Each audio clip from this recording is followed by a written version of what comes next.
আসসালামু আলাইকুম। কেমন আছেন সবাই? ভালো? দিনকাল ভালো যাচ্ছে সবার? সো আজকের ভিডিওটা বাচ্চাদের জন্য না, যাদের বয়স 12 বছরের নিচে তাদের জন্য না। আজকের ভিডিওটা হচ্ছে যাদের বয়স 12 বছরের উপরে, যারা অ্যাডাল্ট তাদের জন্য। সো আমাদের হয় কি, আমরা অনেকেই জানি না যে আমাদের কখন লেন্স ব্যবহার করা উচিত, বা আমাদের কখন চশমা নেওয়া উচিত, বা আমাদের কখন একটা ডাক্তারের কাছে যাওয়া উচিত চোখ দেখানোর জন্য বা চোখ পরীক্ষা করার জন্য। সো আমাদের হয় কি, অনেক সময় আপনারা যারা ভিডিওটা দেখবেন বা দেখছেন তাদের জন্য একটা পরামর্শ থাকবে যে আপনি যখন কোথাও যাবেন বা রাস্তা দিয়ে হাঁটা চলা করবেন, বা আপনি যদি স্টুডেন্ট হন, আপনি যদি ডেস্কে বসে আপনার ব্ল্যাকবোর্ডের দিকে বা হোয়াইট বোর্ডের দিকে যখন তাকাবেন, তখন যদি মনে হয় যে না, বোর্ডটা আমার কাছে অতটা পরিষ্কার মনে হচ্ছে না, ঝাপসা মনে হচ্ছে বা একটু ফগি মনে হচ্ছে, আপনি যখন লেখাগুলো দেখবেন এটা অনেক সময় কনফিউজ হয়ে যাবেন, এটা কি ই, বি, এটা কনফিউজের মধ্যে পড়ে যাবে। আর বেশিরভাগ কনফিউশন আসবে সি, জি আর ও এর ভিতরে। কারণ ওটাকে অনেক সময় মনে হবে সি, সিটাকে অনেক সময় মনে হবে ও, জিটাকে অনেক সময় মনে হবে সি। তারপর যদি এরকম ফিল হয়, আপনি অবশ্যই একটা ডাক্তারের পরামর্শ নেবেন এবং চোখ পরীক্ষা করবেন।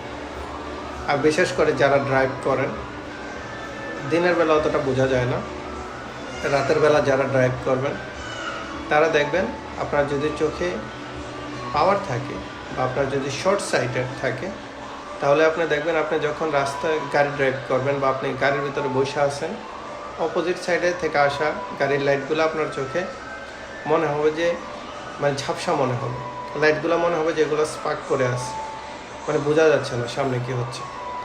এটা হয় অনেক সময় আমাদের চোখে যদি ডাবল পাওয়ার থাকে, এটাকে বলে অ্যাস্টিগম্যাটিজম যদি থাকে, তাহলে আপনার এরকম হওয়ার সম্ভাবনা আছে। তো আমাদের চোখে কি, আমাদের চোখে যখন আপনার রেটিনার ভিতরে ডাবল ফোকাস হয়, মানে কেন আপনার মনে হবে যে আপনার মানে আমি এটা দেখতেছি না, কারণ আপনার চোখের ভিতরে এটা দুইটা ফোকাস করতেছে। বা গাড়ি ড্রাইভের সময় মনে হবে যে রাস্তাটা দেখা যাচ্ছে না লাইটের কারণে, তা আপনি এই জন্য চশমা ব্যবহার করা আপনার জন্য জরুরি। তারপরে আপনি অবশ্যই একটা ডাক্তারের পরামর্শ নেবেন এবং চোখ পরীক্ষা করে চশমা ব্যবহার করলে আপনি এটা থেকে অবশ্যই পরিত্রাণ পাবেন। আর আমাদের আরেকটা বিষয় হচ্ছে, আমাদের অনেকের মাথা ব্যথা হয়, প্রচুর মাথা ব্যথা হয়।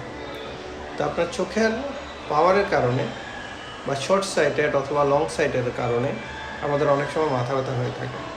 আপনি যখন লেন্স ব্যবহার করবেন বা চশমা ব্যবহার করবেন, আপনার মাথা ব্যথা অনেকাংশে কমে যাবে, আপনি অনেক কমফোর্টেবল ফিল করবেন।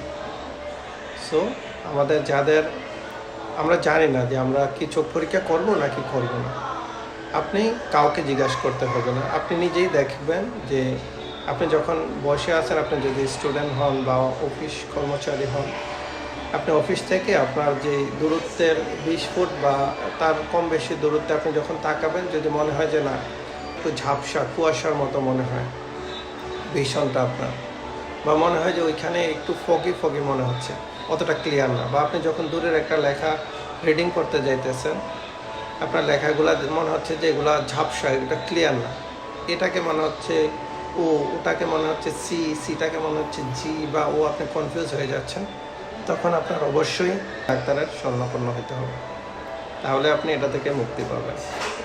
আজকের ভিডিওটা আর লম্বা করবো না, আজকের ভিডিওটা এতটুকুই। আপনাদের যদি কোনো প্রশ্ন থাকে অবশ্যই আমাকে কমেন্ট বক্সে জানাতে পারেন, আমি চেষ্টা করবো আপনাদের উত্তর দেওয়ার জন্য। ভালো থাকবেন সবাই, ধন্যবাদ সবাইকে।